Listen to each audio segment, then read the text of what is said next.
Kembali lagi di Apa Kabar Indonesia Pagi, pemirsa, kita lanjutkan perbincangan. Tadi kita ke Bang Hensat. Bang Hensat, bagaimana menanggapi terkait perubahan pendirian dari Hakim MK setelah berkali-kali menolak? Ya, dapat ilham kali ya. Tapi kan dia sudah mengatakan bahwa ini semua itu demi Indonesia kan. Nanti Mbak Titi akan jelaskan lebih detailnya ya. Tapi kalau menurut saya memang mudah-mudahan benar nih ya, bahwa Hakim MK yang sekarang itu ingin memperbaiki citra MK yang pertama melalui keputusan-keputusannya dan membantu Indonesia lebih demokratis gitu. Tapi saya ingin ngebahas yang ketiga itu tadi tuh justru. Kenapa saya katakan mungkin nggak banyak perubahan, karena satu kan jadi calon presiden atau maju ke pilpres itu kan mahal ya.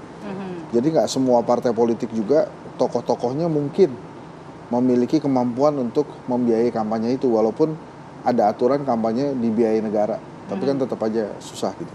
Terus kemudian yang kedua, kan partai politiknya tuh ada batasan juga, partai politik yang lolos ke parlemen. MK memang bilang 30, tapi saya tuh nggak yakin juga ada 30 calon presiden kita punya. Iya. Apalagi dengan kondisi Pak Prabowo incumbent, mungkin paling banyak 3 tuh. Kalau netizen sih bilang 3 dari mana aja tuh? nah itu saya nggak tahu tuh nanti ya. Tapi kalau netizen bilang salah satu orang Indonesia yang paling berbahagia dengan keputusan MK ini tuh Caimin. Caimin bisa maju lagi sendiri. Bisa maju lagi. Ya, tapi nggak apa-apa juga. Nah ini kan sebetulnya begini ya. Apakah kemudian misalnya pertanyaan koalisi Indonesia Maju akan pecah? Kalau dilihat dari hasil keputusan MK sih nggak serta-merta langsung pecah.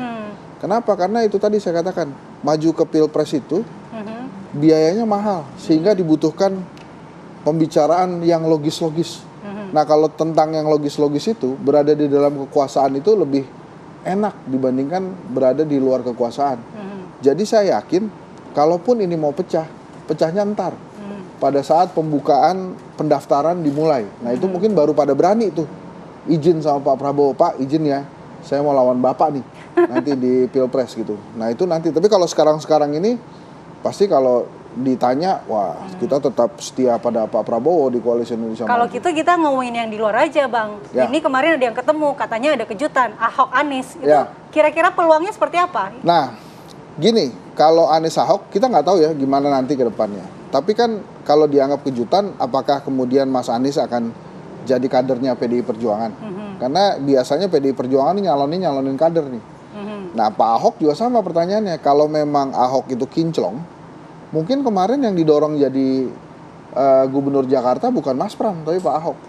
Jadi mungkin kejutan-kejutannya ini selain, misalnya ya, kalau saya menganggap kejutan itu, misalnya Mas Anies bikin partai, atau dia masuk ke PDI Perjuangan.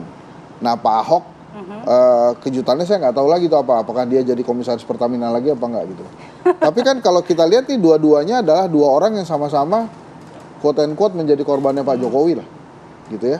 Nah, apakah kemudian mereka akan mengumumkan kejutan-kejutan yang menurut saya kejutan itu, saya kok nggak yakin itu akan ada kejutan ya.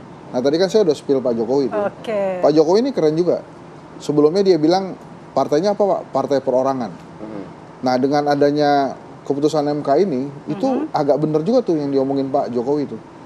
Jadi udah mulai nih setiap partai mempersiapkan tokoh-tokohnya untuk maju ke dalam perhelatan pilpres. Nah sekarang pertanyaannya kan kita tantang nih, partai-partai ini berani nggak? Berani atau enggak begitu ini udah ya? ada threshold begini. Punya nih. mental atau enggak kan gitu. Bang Ciko jadi berani atau enggak? Gitu. Kalau Bang Ciko saya yakin berani tuh kalau Bang Ciko. Merajut kembali kisah romantis dengan Anies atau justru akan merajut kasih yang baru dengan Ahok? Seperti apa Bang Ciko?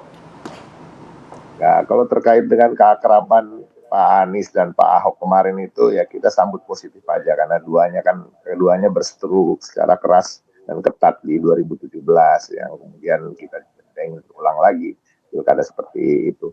Nah, yang kedua, kalau bicara soal kejutan yang dimaksud oleh Ahok dan Anies kemarin itu rasa-rasanya terlalu jauh kalau bicara 2029.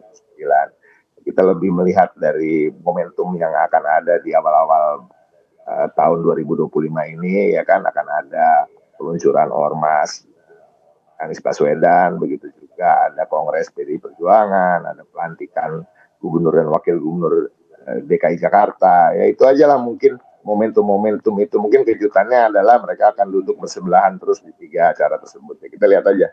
Tapi kalau soal berani nggak berani, ya saya sepakat dengan apa kata Hensat. Ya, PDI Perjuangan nggak pernah dibilang sebagai partai yang nggak berani ya melakukan apapun gitu. Jadi kita lihat saja nanti. 2009 masih terlalu jauh kalau kita bicara terkait dengan siapa yang akan kita usung sebagai capres maupun cawapres. Tapi kira-kira kejutan yang dimaksud sama Ahok ini apa ya, Bang Ciko? Bisa di-spill nggak? Yang detailnya tahu secara pasti ya mereka berdua aja, karena yang bisik-bisik mereka berdua gitu. Tadi kan saya sudah spill sedikit bahwa memang akan ada 3 momentum di awal tahun 2025 yang mungkin di 3 acara tersebut mereka akan hadir bersama, entah bekerja sama, ya kita lihat aja nanti. Tapi kembali lagi, rasa-rasanya 2029 masih terlalu jauh untuk dibicarakan, apalagi terkait dengan kedua tokoh ini. Baik, nanti kita juga akan minta pendapat dari Bang Doli, namun kita harus jeda terlebih dahulu. Pemirsa, kita lanjutkan usai jeda di Apa Kabar Indonesia Pagi.